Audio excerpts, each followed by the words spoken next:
Au nom du Père et du Fils et du Saint-Esprit. Amen. La paix de Jésus soit dans votre maison, sa paix et sa joie. Alléluia. J'espère que vous allez bien. Nous lisons le Saint-Évangile de Saint-Luc, chapitre 14, versets 25 à 33.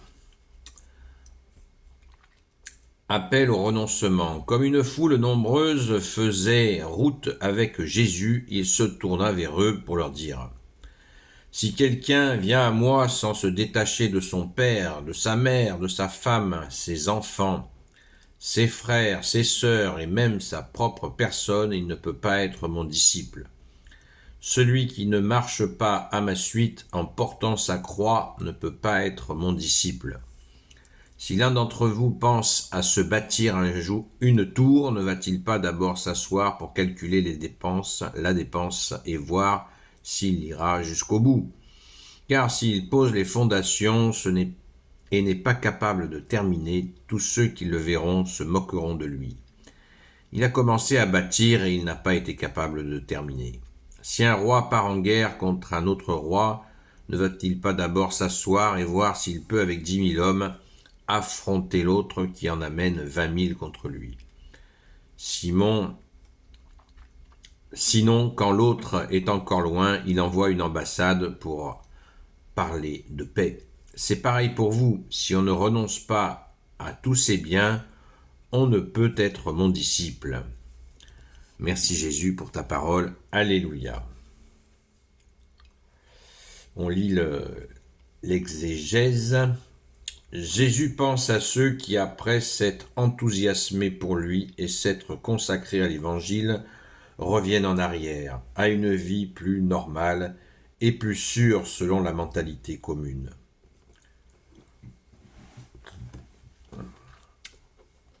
Au verset 26, Luc place ici l'une des sentences de Jésus qui ont causé le plus de scandale. Si quelqu'un vient à moi sans se détacher de son père,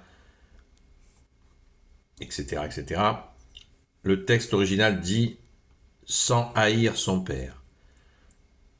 Le verbe hébreu signifie haïr en bien des occasions, mais on l'emploie aussi lors d'un choix pour parler de ce qui n'a pas eu la priorité, et donc qu'on a rejeté au moins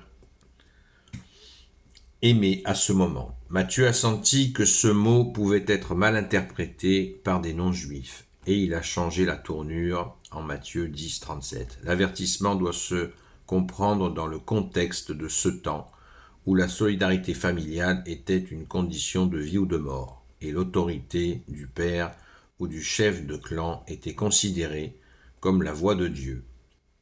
Son père et ses enfants, ceci se lit en Matthieu 10, 37. Luc ajoute, sa femme, Jésus, demande à certains de s'éloigner des leurs et de leurs problèmes familiaux.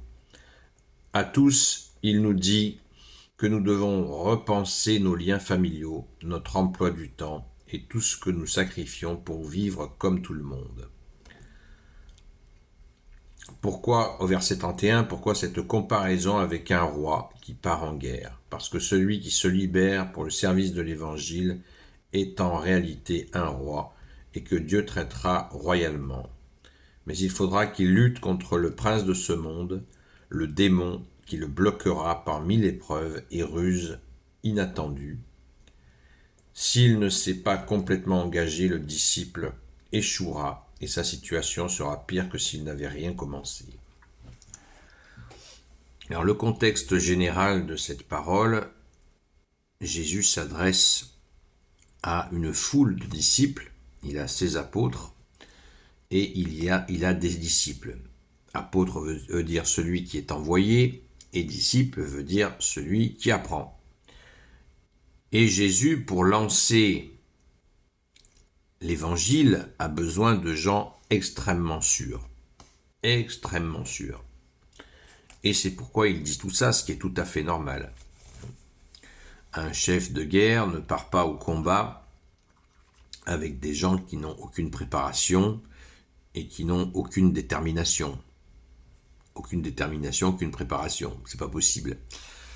Jésus ne part pas, si Jésus part en guerre contre Satan, et il est victorieux, mais il faut des gens solides. C'est évident. Et on le voit dans la vie courante, dans les familles, quand Jésus nous dit de le mettre en premier, eh bien, il s'agit de la sauvegarde aussi de la famille, de le mettre en premier, dans la guerre justement contre les ténèbres. Parce que dans les familles, il y a des choses très moches qui se passent. Il y a des complots, il y a des perfidies, il y a des choses terribles, jusqu'au meurtre. Il y a des choses affreuses qui se passent dans les familles.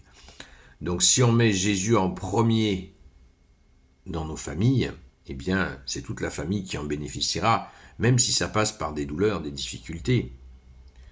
Quand quelqu'un dans une famille commet des abus, qu'est-ce qu'il faut faire? Voilà, les gens, la loi du silence, tout ça, tous ces trucs-là, c'est pas terrible.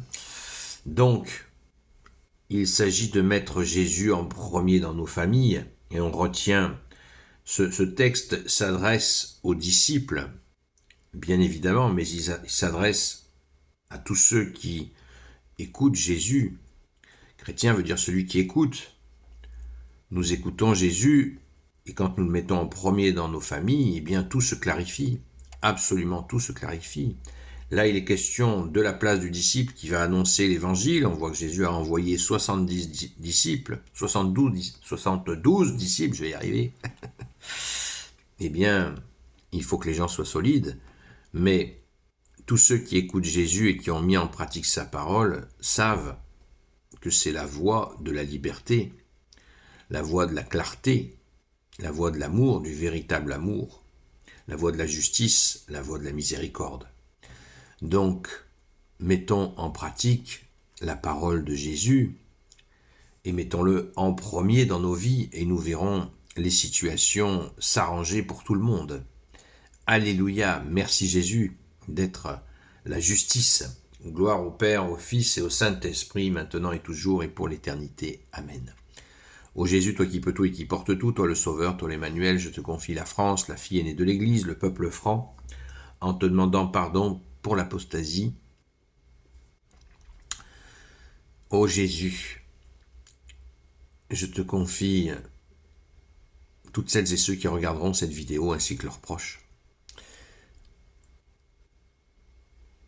Sainte Marie, notre Mère, Notre-Dame, toi qui écrases le serpent, toi qui es la lune sous tes pas, Saint Joseph, toi le juste et le saint, toi le sage, toi la terreur des démons, toi le saint gardien de la Sainte Église catholique apostolique, Sainte Marie-Madeleine, notre chère Sainte Patronne, et vous tous les saints et saintes amis de Jésus, Saint Michel Archange, Saint Gabriel Archange, Saint Raphaël Archange, et vous tous les anges qui servez Jésus, je vous confie toutes celles et ceux qui regarderont cette vidéo, ainsi que leurs proches, selon ta seule volonté, ô Jésus.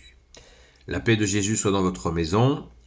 Je vous dis à ce soir sur la chaîne Seul Jésus Sauve sur TikTok. Et je vous souhaite une belle journée dans la paix de Jésus. À très vite.